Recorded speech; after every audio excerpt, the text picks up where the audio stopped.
నా పేరు జయరామ్. నేను శంషాబాద్ ఎయిర్పోర్ట్‌లో మేనేజర్‌గా పనిచేస్తున్నాను. నేను రాజేంద్రనగర్ నుంచి జేఎస్ఆర్ కంపెనీ గ్రూప్ తెచ్చుకున్న. అసలు రియల్ ఎస్టేట్ ఎలా ఉంటుంది? రియల్ ఎస్టేట్‌లో ప్రతి ఒక్కరు అభివృద్ధి చెందుతున్నారు. భూమి మీద ఇన్వెస్ట్‌మెంట్ చేస్తున్నారు. కానీ ప్రైవేట్ సంస్థలు చాలా చాలా చూసాము. వాటిల్లో చూపించేది ఒకటి, దాంట్లో రియాలిటీ ఉన్నది ఇంకోటి ఉంటుంది.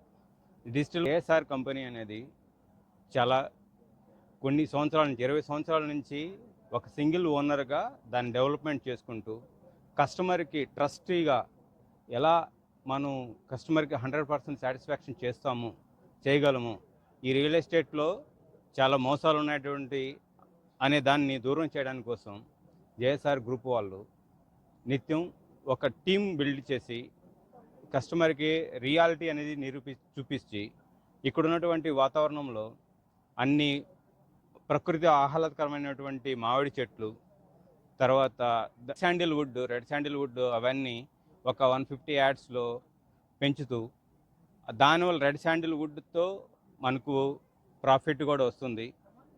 ల్యాండ్ ఉండటం వల్ల ఆ ల్యాండ్ అనేది ఎప్రిషియేషన్తో దాని రేటు కూడా ఆ ఏరియాలో పెరుగుతూ ఉంటుంది.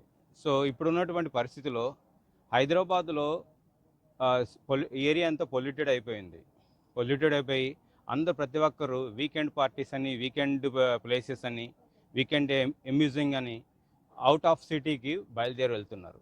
ఎక్కడెక్కడో వెళ్ళి అక్కడ చాలా ఖర్చు పెట్టేసి వాళ్ళ డబ్బంతా వృధా చేసుకుంటున్నారు. అలా కాకుండా జేఎస్ఆర్ గ్రూప్ వాళ్ళు ఒక వెంచర్ లాగా తయారు చేసి అక్కడ ఒక వీకెండ్ అరేంజ్మెంట్స్, ఎమ్యూనిటీస్ అన్నీ అరేంజ్మెంట్ చేయడంతో సో చాలామంది ఇక్కడికి వచ్చేసి వాళ్ళ యొక్క ఆహ్లాదకరమైన జీవితాన్ని చాలా ఎంజాయ్ చేస్తున్నారు. ఇక్కడ ఉన్నటువంటి ఆహ్లాదకరమైన వాతావరణము, హాస్పిటాలిటీ చాలా అభినందనమైనది.